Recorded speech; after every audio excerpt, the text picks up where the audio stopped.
Hi dear students, here is your Maneesh sir.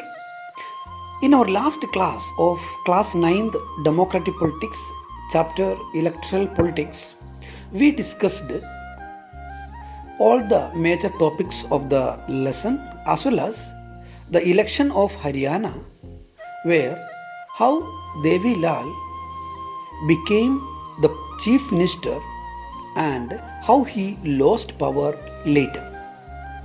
Through this event, we are going to discuss the topic today: why do we need elections? Why do we need elections? As you know, elections are conducted most of the countries of the world, irrespective of if they are democratic or not. Even in our country, you might have observed that we have elections in central government, state government, as well as local self-government after every 5 years. Dear students, in your lower classes, you have learned that democracy is the government of the people, by the people, and for the people. In brief, we can say that democracy is rule of people. Then, what is the role of elections in democracy? Has anyone said that democracy is possible only with elections? No. Then, can you imagine democracy without elections? What will happen? See, without election, democracy is meaningless. Let me ask you a few questions. If there is no election and if there is no representatives like MLA or MP, is it possible everyone sit together and discuss in a political matter? Can we accommodate all the people of a country or a state or a district or a taluk sit together and discuss a political problem? No, it's very difficult. All the people, will they have time or interest or knowledge to participate the discussion and the policy making program of the country or the state? So we can see we have representatives in democracy. We have a representative democracy so that in a particular constituency we elect a representative as MLA or MP and we have democratic rule. Is it necessary to conduct election? Why can't we select a representative based on his age or his or her experience or based on educational qualification? That is also a kind of selection. This also, no doubt, it will create a lot of problem because there will be very senior person but he may not be interested. He may not have any political experience, and someone will be too much experience but he may not be interested. And as far as education qualification, if you consider, there will be hundreds of people who have higher education qualification but they may not have any political background or political interest. Or if you select such a way, can we ensure that people like them? That is also confusion. So dear students, we can come to a conclusion that electoral politics is very important in democracy.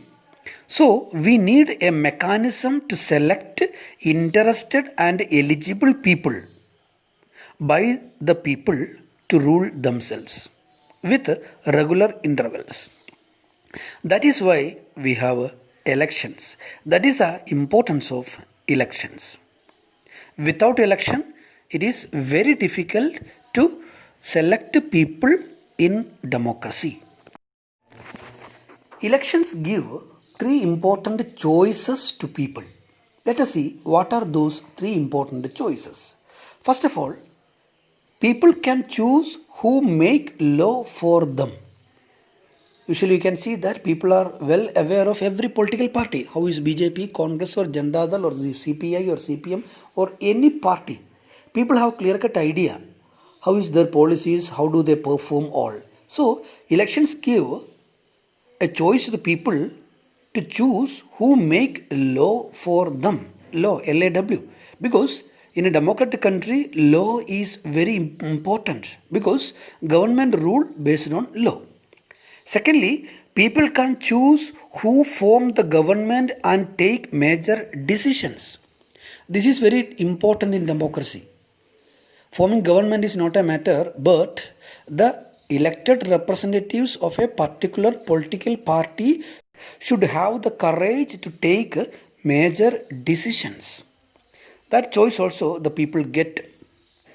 Thirdly, people can choose the party whose policies will guide the government and law making. Remember, a government is always based on a particular political party or a group of political parties. For example, if you consider the NDA government of India at present, so BJP is a major political party. There are around 10 smaller parties also along with BJP.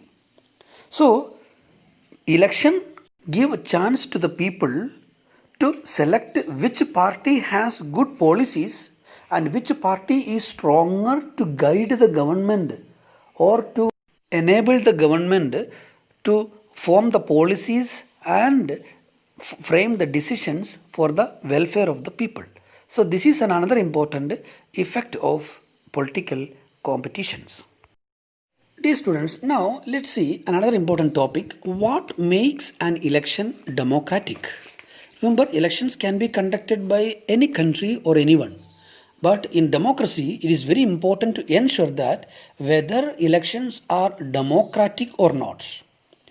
All countries, including non-democracies, hold elections, but we can't call all these elections are democratic. Let's see the simple list of conditions of a democratic elections. There are 5 important conditions to decide an election is democratic or non-democratic. First one, everyone should be able to choose. Every citizen of a country should be able to choose a political leader or a political party. Means everyone should have right to vote. Adult franchise, unite. Every adult after 18 years old should have right to vote irrespective of caste, creed, gender or state or any social status. And each one's vote should have one value. What is one vote, one value? That means the vote of Indian President and the vote of an ordinary farmer or an ordinary person should have equal weightage or equal value. That is one. In India, we have it. The vote of Indian President or Indian Prime Minister, a farmer or a beggar, whoever it is, everybody's vote value is one. So that is the first thing. What makes an election democratic? Everyone should be able to choose and everyone should have one vote and one value. Second point that makes an election democratic is parties and candidates should be free to contest in elections and offer real choice to the voters. That means people should have choice in elections. Otherwise, like China, always Chinese Communist Party will be elected by people. That should not be. Every party and every candidate, whichever the party or whichever the person, should be free to contest in the elections. That means such a kind of a condition should be available in our country. And parties should offer real choice to the voters. You might have seen during the election voters machine. In that voting machine, there will be a list of voters' names. Sometimes 10 members or 15 members who have a different kind of political symbols. So that kind of opportunity should be there to the people. Then we can call that election is democratic. Third one is elections must be conducted at regular intervals. Is very important. After every 5 years, Lok Sabha election, state legislative assembly election, local self-government body elections should be conducted. So this is very important to make an election democratic. Elections must be conducted at regular intervals. Fourth point is candidates preferred by the people should be elected. That is very important. That means no any illegal or unwanted practices should happen in the during the election. Candidates preferred or liked by the people should be elected in the election. Fifth one is election should be conducted in a free and fair manner. So this is very important. During election, there should not be any law and order problem. There should not be a force or a threat from a person or a group of people. There should not be any violence. There should be very good condition for people to go to the polling booth and cast their votes. So we can call that elections are conducted in a free and fair manner. No any unfair practices, no any illegal practices, no violence, no force, no interference of any person in the polling booth or anywhere. Such a kind of an election we can call as free and fair election. So that makes an election democratic. So these 5 points what I said now is very important to understand that what makes an election democratic. Dear students, next let us discuss another important topic. Is it good to have political competitions? In democracy, is it good or is it preferable to have political competitions? What is political competitions?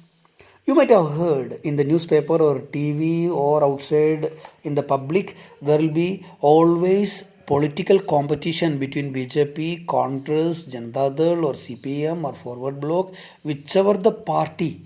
There is a verbal fight between Narendra Modi, Rahul Gandhi, Sonia Gandhi or Manmohan Singh, or in Karnataka Yediyurappa or Siddaramaiah. Always there is a verbal fight. And always there is a competition between different political parties to prove that their leader is better, their government is better, their administration is better.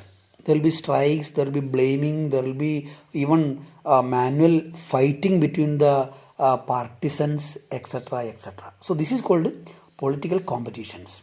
Let's see what are the demerits of political competitions. There are 5 important demerits we can show as a part of political competitions.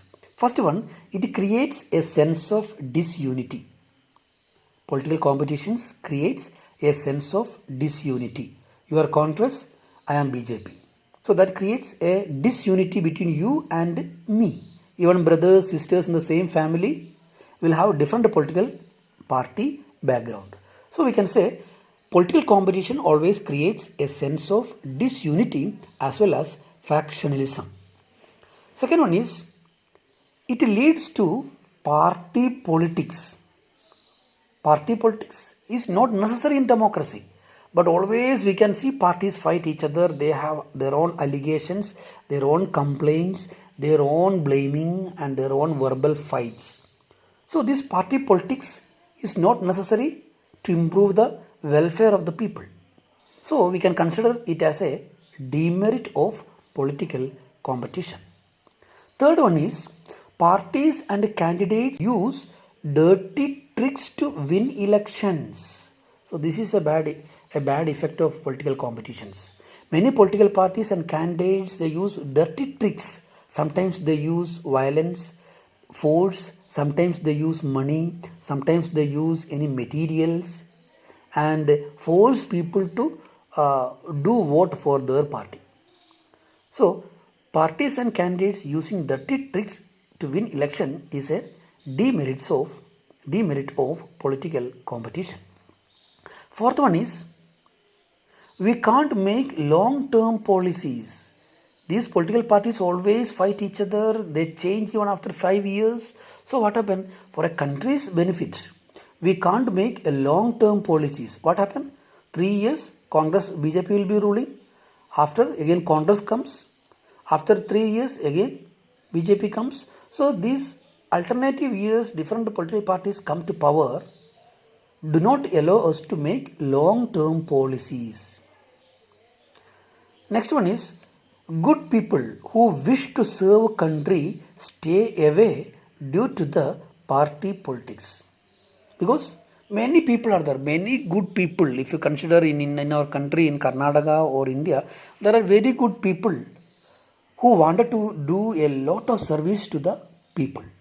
But what happened? This dirty political competition do not allow them to enter in politics because they don't like this kind of unhealthy politics. Because if you come to politics, all that person's family background, relatives background, and all the last 50 years of his experience, his life, everything will be discussed in public.